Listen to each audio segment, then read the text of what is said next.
فضائی پہ کچھ معروضات سماعت فرمائی تھی۔ آج کی نشست میں نے فکر آخرت کے متعلق چند گزارشات آپ کی سماعتوں کی نظر کرنی ہے، تاکہ اس عنوان کو، اس موضوع کو سامنے رکھتے ہوئے ہمارے عقائد اور ہمارے اعمال کی اصلاح ہو سکے۔ چونکہ دنیا میں امن سکون لانے کے صرف دو ہی ذریعے ہیں، یا تو سکون اور امن آتا ہے خوف خدا کی وجہ سے، یا امن اور سکون قائم ہوتا ہے قانون کے خوف سے۔ یا تو انسان رب سے ڈر کے گناہ چھوڑتا ہے، یا قانون کی گرفت میں آنے کے ڈر سے کی وجہ سے جرائم سے رکتا ہے۔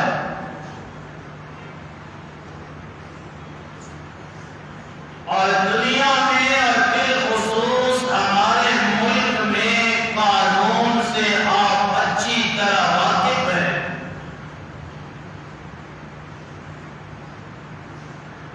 اب رہی بات صرف خوف خدا کی، تو بندہ مومن کے دل میں ہر وقت اللہ کا خوف ہوتا ہے، جس کی وجہ سے وہ گناہوں سے بچتا ہے۔ اور ہمارا عقیدہ ہے کہ یہ کائنات فانی ہے،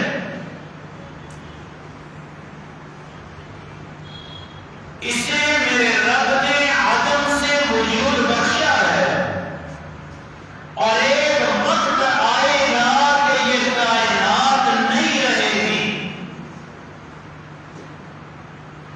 دنیا کا کوئی بھی انسان چاہے جس نسل سے، جس مذہب سے تعلق رکھتا ہو،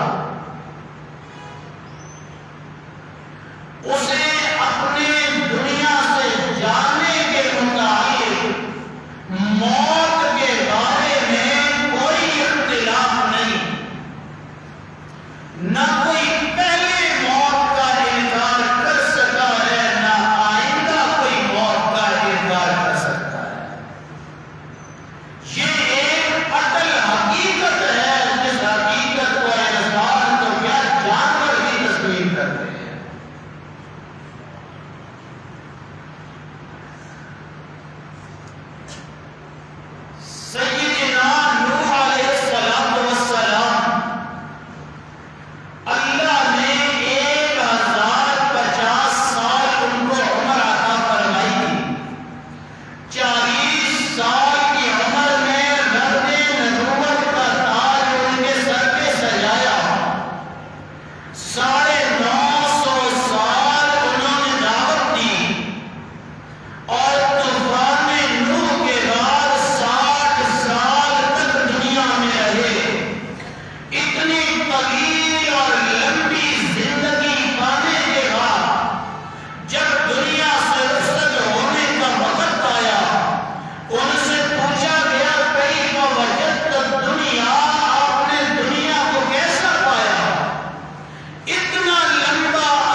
گھر میں داخل ہو کے دوسرے دروازے سے نکلنے میں کتنا سا وقت انسان کرتا ہے۔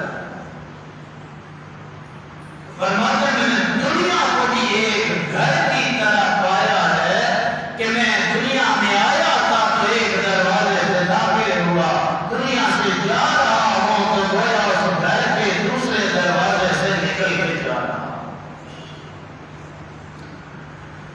نہ پہلے کوئی آیا ہے جس نے ہمیشہ رہنا ہو،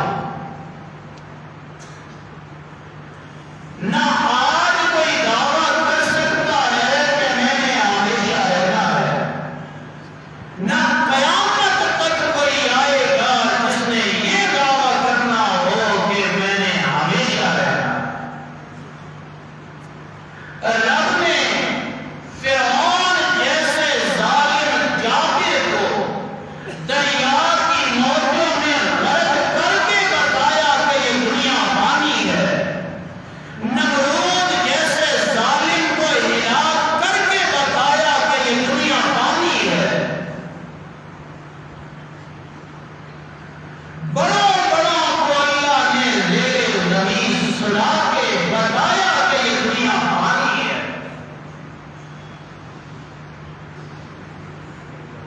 ہمارا ایمان تو ہے، یقین کی کمی ہے۔ جس دن یقین پختہ ہو جائے گا اس دن ہم سے گناہ سرزد نہیں ہوگا۔ اور تو اور رہ گئے اس کائنات میں اللہ کی مخلوق میں سے سب سے بڑی ہستی، دونوں جہانوں کے سردار کہ ساری کائنات ساری مخلوق مل کے بھی اپنی شان کا مقابلہ نہیں کر سکتے، وہ ایک ہی ہستی ہیں، جناب محمد رسول اللہ صلی اللہ علیہ وسلم۔ جب وہ دنیا میں باقی نہیں رہے تو کوئی اور بھی باقی رہ سکتا؟ جب آقا دنیا سے رخصت ہوئے، میری اور آپ کی اماں عائشہ صدیقہ رضی اللہ تعالی عنہا آقا کی جدائی میں ایک شعر پڑھا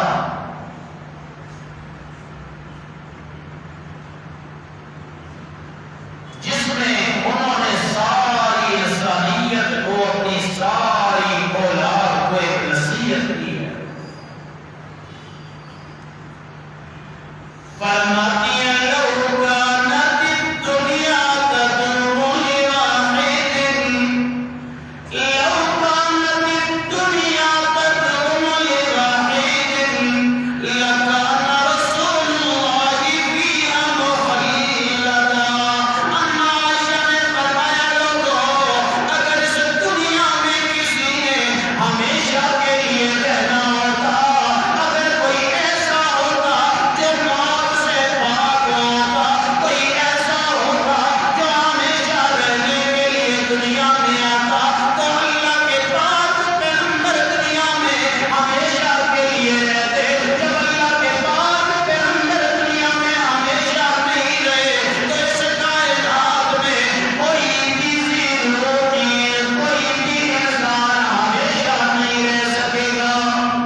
چلنا ہے. اور جس وقت یہ سانس رک گئی سب سے پہلے اس کا نام بدلتا ہے جس نام پہ سے بڑا فخر ہوا کرتا ہے. میں فلاں اور میں فلاں. پھر ایک ہی لفظ کہا جاتا ہے میت. میت جنازہ. میت کو غسل دیا جائے, میت کو جنازہ, میت کے نماز جنازہ پڑھی جائے, سب سے پہلے نام بدل جاتا ہے. پھر اس کا مقام بدل جاتا ہے. پہلے دنیا کے اوپر تھا اور پھر زمین کے نیچے اسے دفن کر دیا جاتا ہے. رب نے سب کے لیے موت رکھی ہے, چاہے کوئی امیر ہے یا غریب ہے, چاہے جس مرض سے تعلق رکھتا ہے, اسے موت کا ذائقہ بہرحال چکھنا.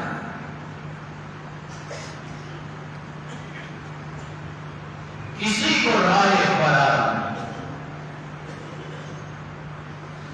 اور قرآن کہتا ہے اینما تکونوا یدرککم الموت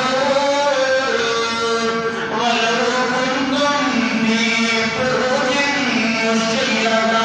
اللہ کا قرآن کہتا ہے اگر تم مضبوط پیروں میں بند ہو کے بیٹھ جاؤ, موت تمہیں وہاں بھی آ کر رہے گی. قل ان الموت الذی تفرون منہ فإنہ ملاقیکم ثم تردون الی عالم الغیب والشہادہ. اللہ فرماتے ہیں کائنات کے انسانوں, جس موت سے بچنا چاہتے ہو, جتنی بھی کوششیں کر لو, وہ موت تمہیں آ کر رہے گی. اس موت سے تم بچ نہیں سکتے. اجلی نے چھوڑا نہ کسرا نہ دارا, اجلی نے چھوڑا نہ کسرا نہ دارا, اسی سے سکندر سرپاتے بھی آ رہا. کوئی کائنات میں باقی نہیں رہے گا. اب آپ جب ہم نے دنیا چھوڑ جانا ہے, جب آپ نے دنیا میں ہمیشہ رہنا نہیں, تو سیدنا علی المرتضیٰ رضی اللہ تعالیٰ عنہ کا قول سامنے رکھیے گا. فرماتے ہیں دنیا کے لیے اتنا کرو جتنا تم نے اس میں رہنا ہے, آخرت کے لیے اتنا کرو جتنا تم نے آخرت میں رہنا ہے. وہ نہ ختم ہونے والی زندگی ہے اور یہ عنقریب ختم ہو جانے والی زندگی. اس لیے اس زندگی کے لیے اتنی محنت ضروری نہیں جتنی اس زندگی کے لیے محنت ضروری ہے. ایمان تو ہم سب کا ہے کہ موت کا ذائقہ چکھنا ہے,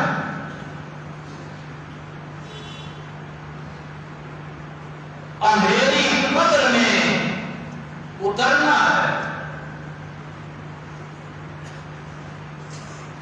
اور قبر روزانہ آواز دے کے کہتی ہے بندے نے اندھیروں کا کر منہ روشنی لے کے آنا. یہاں روشنی نہیں, روشنی لے کے آنا. اور قبر کے جو عذاب اللہ کے پاک پیغمبر نے ذکر کروائے ہیں, انسان اگر انہیں تنہائی میں سوچے روح کام کرے,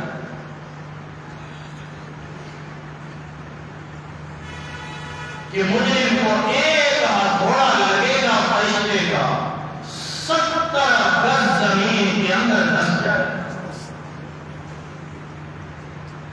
پھر سوچئے اس میں کتنی طاقت ہوتی ہوگی کہ جو 70 گز انسان کو زمین کے اندر دسا دے. پھر اوپر آئے, پھر ہتھوڑا لگے گا, پھر 70 گز زمین کے اندر. اللہ ہم سب کی حفاظت فرمائے۔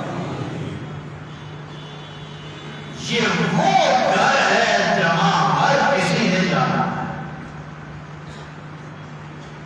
بات ذہن میں آئی، بعض قبروں پہ لکھا ہوتا ہے آخری آرام گاہ، آپ نے بھی پڑھا ہوگا، لکھا ہوتا ہے کیا مطلب؟ آخری آرام گاہ یعنی آخری آرام کی جگہ۔ میرے دوست یہ آخری آرام گاہ نہیں ہے، آخری آرام گاہ مومن کی جنت ہے۔ یہ تو آخری آرام گاہ نہیں ہے، یہ تو برزخ کی منازل میں سے، آخرت کی منازل میں سے پہلی منزل ہے۔ یہ تو امتحان گاہ ہے،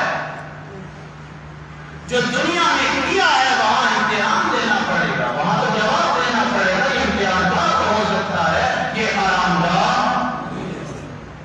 گاہ مومن کی جنت، وہ آرام گاہ ہے آپ کی۔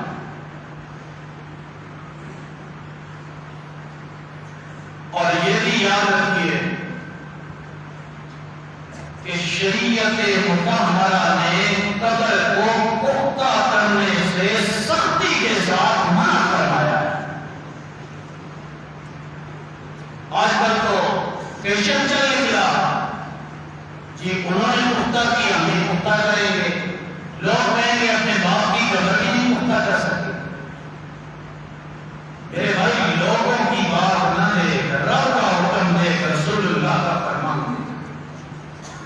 جتنی قبر کچی اور بوسیدہ ہوتی ہے اتنی زیادہ اس پہ اللہ کی رحمت برستی ہے۔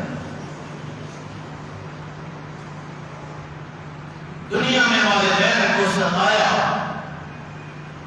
اور ان کے مرنے کے بعد ان کی قبر پہ لاکھوں روپے کا ماربل لگا دے، اپنے کعبہ کی قسم کوئی فائدہ نہیں۔ الٹا کل کو مجرموں کی صف میں کھڑا کیا جائے کہ شریعت نے منع کیا، شریعت نے روکا ہے، تو وہی کام کر رہے ہیں۔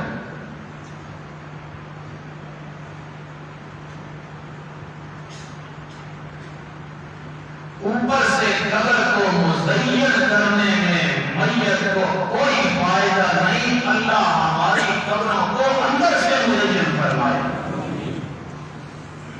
اور اندر سے قبر مزین ہوگی اعمال کے ساتھ۔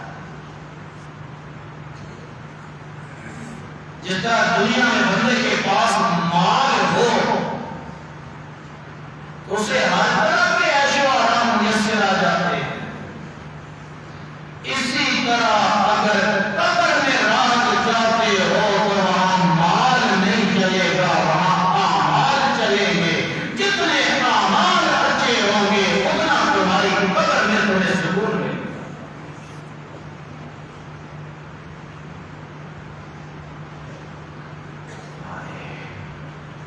یقین کی کمی ہے، ورنہ آقا نے فرمایا جو قبروں میں قبر والوں کو عذاب ہوتا ہے، اگر انسان کو اللہ کو سنا دے، یہ اللہ کی حکمت ہے، اللہ نہیں سناتا، غیب میں رکھا ہوا ہے، کیونکہ یؤمنون بالغیب۔ آقا فرماتے اگر انسان کو عذاب سن لے، مردے دفنانا چھوڑ دے، مردے پھینک کے جنگلوں میں نکل جائے، لیکن رب نے معاف کیا رکھا۔ یہ منزل پانی ہے، اور ہر انسان نے جہاں پہنچنا ہے وہاں نہ کوئی وزیر صاحب حمایتی اور مددگار ہوگا،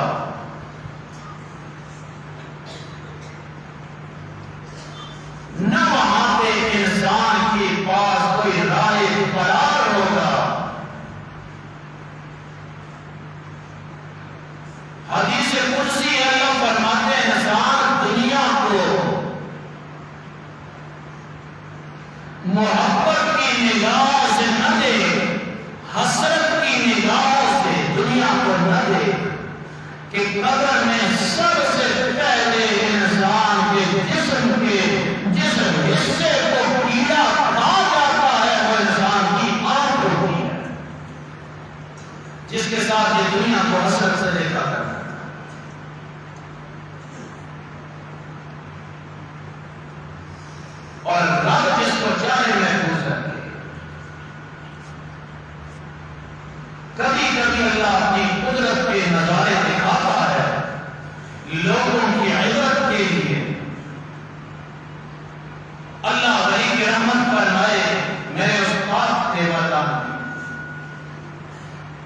شیخ الحدیث مولانا صاحب حق صاحب، میں نے اسے بخاری شریف پڑھی،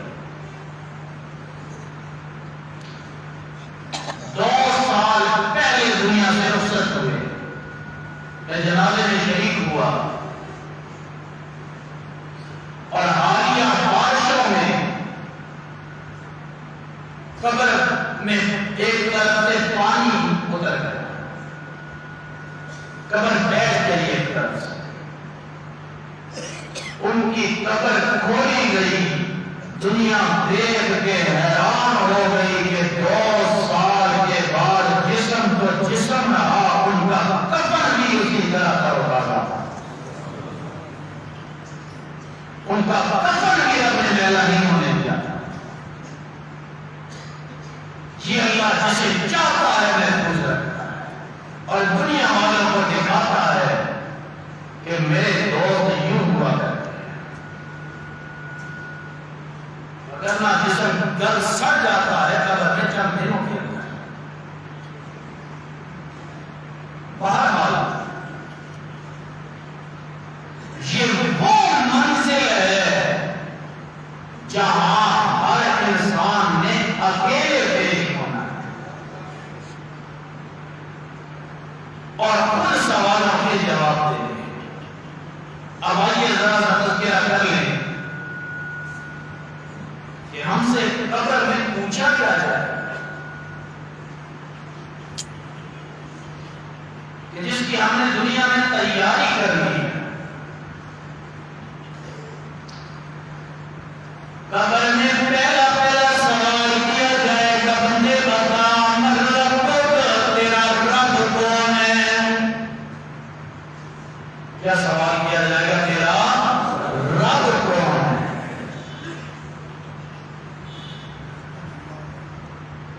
من ربک، تیرا رب کون ہے؟ عالم ارام میں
کو شریک ٹھہراتا رہا تو جواب نہیں دے سکے گا. حدیث میں آتا ہے کہے گا لا ادری مجھے کچھ پتا نہیں, مجھے کچھ پتا نہیں. اور یاد رکھیے وہاں جواب دماغ سے ذہن سے نہیں آیا. یہ بندہ کہے اتنی بڑی بڑی باتیں, اتنی بڑی بڑی چیزیں یاد کر لیتا ہوں, یہ تو 3 لفظ ہے, یاد نہیں کر سکتا, تو مجھے یاد ہے. نہیں, دماغ سے ذہن سے جواب نہیں آئے گا. جواب وہ آئے گا جو انسان کے دل میں عقیدہ ہوگا. جو دل میں ہوگا وہ دل کی بات ظاہر ہوگی.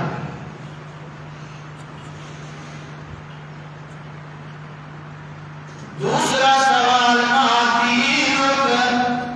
تیرا دین کیا ہے, کس دین کے رہے, نظام حیات کسے سمجھا ہے, زندگی گزارنے کا طریقہ کسے سمجھا ہے. اگر تو شریعت مطہرہ پہ عمل کرنے والا اور شریعت سے محبت کرنے والا ہے تو جواب دے گا دین یا اسلام, میرا دین اسلام ہے. اور اگر دین اسلام کی کسی ایک جز کے ساتھ بھی متصادم آنے کی کوشش کی ہے, مخالف آنے کی کوشش کی ہے, اگر میں جواب نہیں دے سکتی. اللہ معاف کرے, ہمارے ملک میں وائے ناکامی متائے کارواں جاتا رہا, کارواں کے دل سے احساس زیاں جاتا رہا. کوئی ایک درد دل ہو تو بندہ بولے, عدالت فیصلہ سناتی ہے کہ سود حرام ہے اور ملک سے ختم ہونا چاہیے. اور ہمارے ملک کے کئی بینک ایسے ہیں جو مد مقابل کھڑے ہو جاتے ہیں, نہیں ہم سود نہیں رقم بتا سکتے. قرآن کہتا ہے اللہ اور اس کے رسول کے ساتھ جنگ کرنا ہے سود, اور یہ کہتے ہیں ہم جنگ کرنے کے لیے تیار ہیں اللہ اور رسول کے ساتھ. جس ملک میں اللہ اور اس کے رسول کے ساتھ اعلان جنگ ہو رہا ہے اس ملک میں امن کیسے آ سکتا ہے.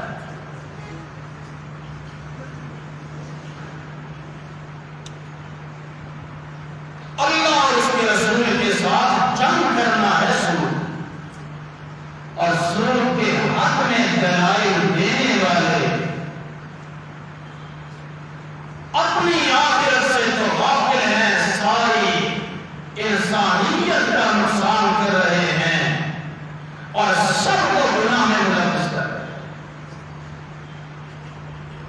جس کے بغیر تو ملک نہیں چلتا. کیسے پہلے ملک نہیں چلا کرتے تھے, اسلام نے نظام نہیں دیا.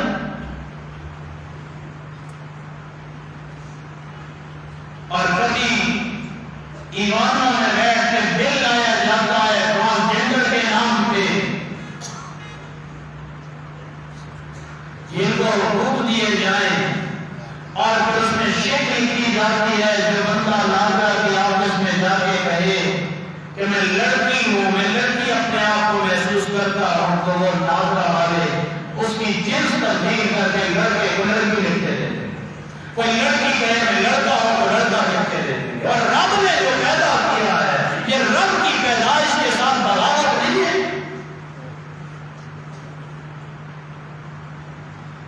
یہ رب کے فیصلے کو چیلنج کرنا نہیں ہے.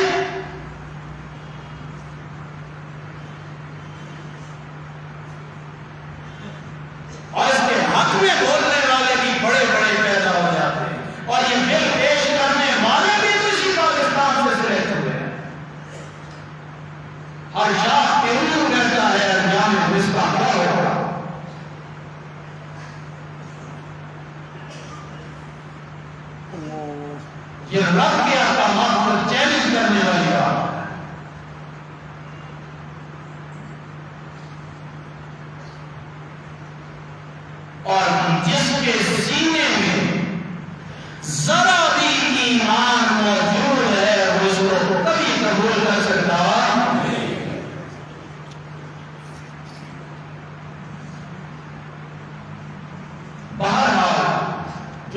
اسلام کا نہیں ہوگا، چاہے وہ کوئی بھی ہو، وہ ہمارا ہو سکتا۔ ہمارے لیے سب سے پہلے دین اسلام ہے، اللہ کا قرآن ہے، رسول اللہ کی ذات ہے، رسول اللہ کا فرمان ہے۔ جو اسلام سے متصادم آئے گا ہم اسے قبول کر سکتے ہیں۔ بہرحال وقت نہیں کہ میں مزید گفتگو کروں۔ تیسرا سوال ہوگا اللہ کے پاس پیغمبر کے بارے میں، من نبی، تیرا نبی کون ہے؟